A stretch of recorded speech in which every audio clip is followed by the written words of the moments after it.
Bonsoir et bienvenue dans notre session de yoga. Ce soir, ça sera une session particulière puisque je vais essayer de vous faire faire très peu d'asana, de posture, mais en expliquant bien comment on peut utiliser du matériel pour faciliter la prise de ces postures. Ce matériel est un matériel assez simple. Ça peut être du matériel, disons, spécialisé, le zafu, un coussin de yoga, mais ce coussin peut facilement être remplacé par des coussins tout à fait ordinaires tels que vous en avez chez vous. Nous allons aussi utiliser des sangles. Donc les sangles de yoga sont assez longues, mais elles peuvent aussi être remplacées de façon tout à fait aussi efficace par une ceinture ou un ceinturon vestimentaire, ou même par un linge, une serviette, une thé d'oreiller sur lequel on va pouvoir s'accrocher et tirer de part et d'autre. Nous utiliserons aussi des briques.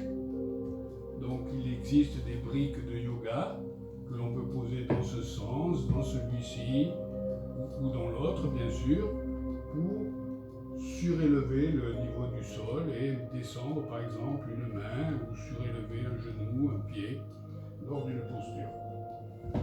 Ces briques peuvent facilement être remplacées par une pile de livres. La pile de livres a en plus l'avantage de pouvoir être réglable en hauteur puisqu'on peut empiler plus ou moins de livres. Voilà, nous allons commencer donc par le coussin. Le coussin est d'abord utilisé dans toutes les positions assises. Vous voyez, pour le moment, je suis assis en tailleur, que ce soit en tailleur simple, en position parfaite, avec les plantes de pied contre les cuisses, ou en demi-lotus, avec un pied sur la cuisse opposée, ou en lotus complet, avec les deux pieds, chacun sur la cuisse opposée. Ces positions sont assez difficiles à prendre pour des débutants, pour des personnes pas souples du tout, pour des personnes qui n'ont pas fait de yoga depuis longtemps, ou même pour des yogis qui ont du mal avec cette position particulière. Donc, un des premiers éléments, c'est le coussin qui va nous servir à surélever les fesses. Donc, au lieu de poser les fesses au sol, on va poser les fesses sur le coussin et on va pouvoir prendre une position à peu près correcte. En effet, un débutant, lorsqu'il s'assied sans coussin au début, d'abord ses genoux sont très hauts, ensuite ses talons sont loin du corps, et qui plus est, son dos part vers l'arrière et il va avoir tendance à s'arrondir pour rester vers l'avant. Cette position est de départ est assez mauvaise pour prendre les postures de yoga assises.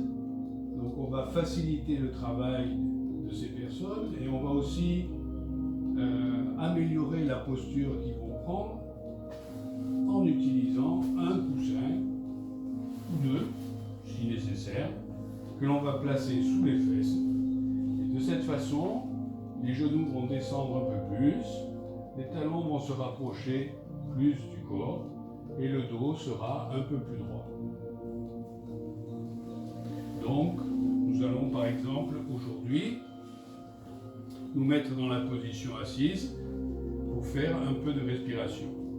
Donc veillez bien à avoir le dos droit, le bassin en arrière, les épaules en arrière, la tête dans le prolongement du dos. Dans cette position, avec un coussin, vous prendrez plus facilement la contraction Mula Bandha, contraction anale rectale, et vous pourrez faire différents exercices respiratoires. On va par exemple aujourd'hui faire simplement une respiration ou deux, une respiration complète en l'accompagnant avec les mains. La respiration se fait par le nez, aussi bien l'inspiration à l'expiration, elle mobilise la partie abdominale, la partie thoracique et la partie sous-claviculaire. Nous allons commencer par une expiration, donc par le nez.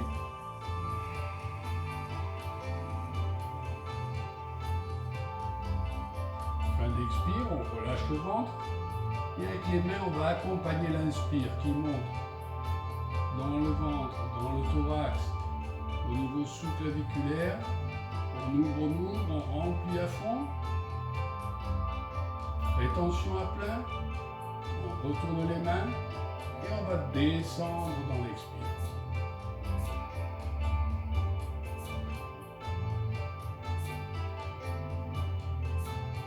Voilà, c'était un simple exemple pour montrer une utilisation possible du coussin. Le coussin pourra être utilisé dans d'autres postures. Je vais par exemple vous montrer la posture qui s'appelle Janu Shirsasana. C'est une flexion vers l'avant avec les jambes tendues, une jambe tendue, une jambe repliée. Donc pour faire cette posture Janu Shirsasana,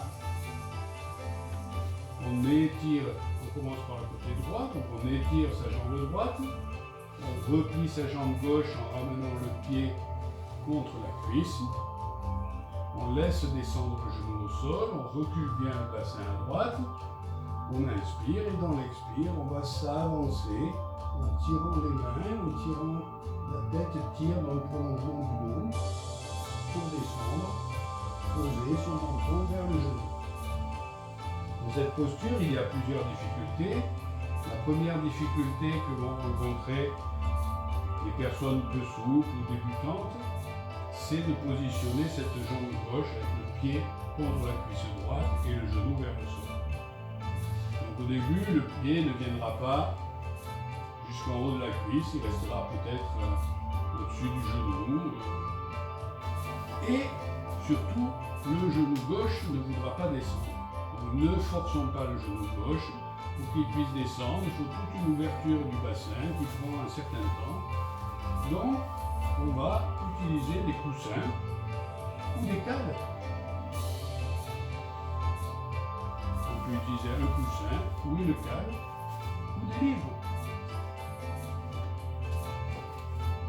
pour maintenir le genou au niveau auquel il peut aller sans forcer vers l'extérieur. Une fois qu'on a bien calé son genou, à ce moment-là, il sera plus facile de descendre vers l'avant. On peut combiner plusieurs équipements, à savoir ici, on peut très bien avoir un coussin sous les fesses pour maintenir le bassin un peu surélevé, et une cale sur le côté pour maintenir une cale ou deux. On va prendre quelques livres pour montrer que c'est possible avec les livres. Pour descendre sur le côté. On inspire et dans l'expire, on pourra avancer les mains et descendre la main. Le menton va descendre vers le genou. En ayant utilisé des livres, ici, on empêche de forcer, on ne force pas sur son genou, et donc on évite d'éventuellement le blesser. En soulevant le bassin avec le coussin, on permet d'avoir le dos plus à la verticale, et donc de pouvoir fléchir un peu plus facilement vers l'avant, même si au début, on ne va pas tellement. Quand on fait une posture, il faut toujours la faire d'un côté puis de l'autre. Donc je vais vous montrer. De l'autre côté, on ramène le pied le long de la cuisse. On peut avoir soulevé le bassin, là, c'est nécessaire. Et ici, on peut avoir calé le genou, là. Et là, en inspirant, on se redresse. Et dans l'expire, on va descendre doucement. Comme vous voyez, du côté gauche, je descends moins mon menton que du côté droit, parce qu'on n'est pas symétrique. On n'est asymétriques et on ne fait pas forcément les deux postures avec la même intensité de chaque côté. C'est tout à fait normal. Alors nous allons maintenant voir comment on peut utiliser une sangle. Alors la sangle peut être utilisée, par exemple, aussi dans cette posture de la tête au genou. Si on n'arrive pas à avancer beaucoup les bras ici, eh bien pourquoi ne pas rallonger les bras en utilisant la sangle. Ainsi, en tirant sur la sangle, on va pouvoir fléchir peut-être un peu plus comme on le ferait sans rien. Après chaque posture, on déplie, percussion du talon, percussion de l'autre talon. Je vais maintenant vous montrer une utilisation de la sangle pour faire la posture dite du levier. La posture du levier, on est assis, on va attraper son gros orteil avec index et majeur. Aïe aïe aïe, me direz-vous, tout le monde ne peut pas attraper son gros orteil en gardant la jambe tendue. Eh bien, à ce moment-là, on utilisera une rallonge de façon à pouvoir faire monter sa jambe. Je vous montre la position sans équipement, sans la sangle. Voilà. Bras et jambes sont tendus, le regard est en direction du gros orteil. On respire toujours par le nez de façon intense. Les deux épaules sont à peu près au même niveau. Les deux fesses aussi, il n'y en a pas une qui est plus avancée que l'autre. Ce pied est vertical, celui-ci est vertical aussi. Le regard se porte sur le gros orteil droit. Voilà, c'est la position du levier. Comme toute position, on la tient au moins 5 respirations complètes.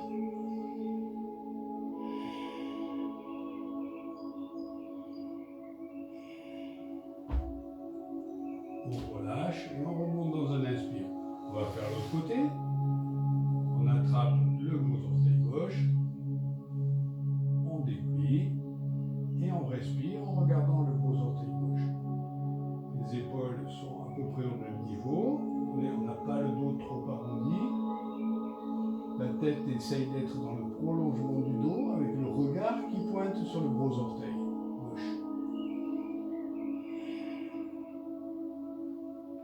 Bon, ça paraît facile et c'est facile pour beaucoup de pratiquants de yoga.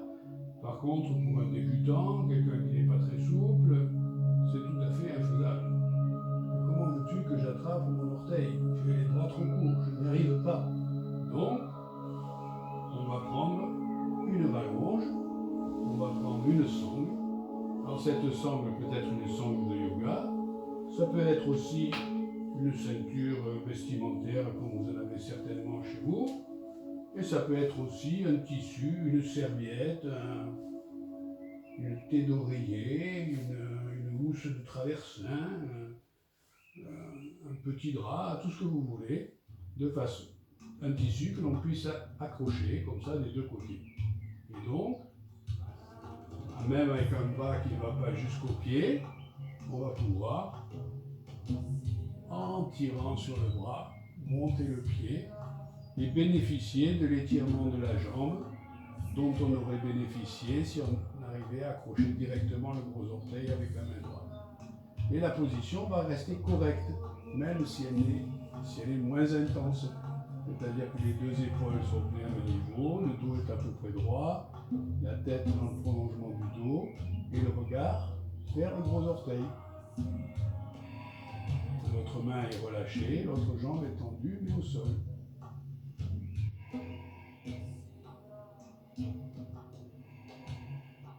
Encore une fois, si on a du mal avec la position assise, on peut aussi faire cette posture en mettant un coussin sous les fesses.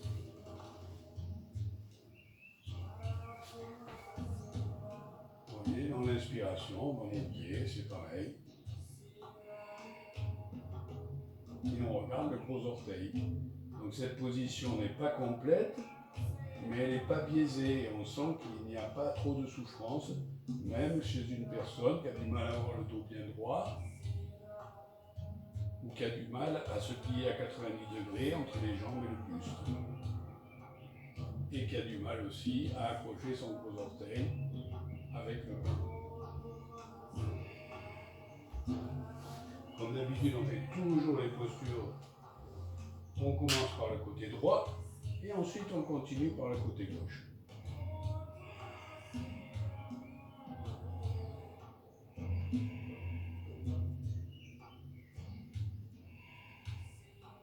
Toujours la respiration intense par le nez.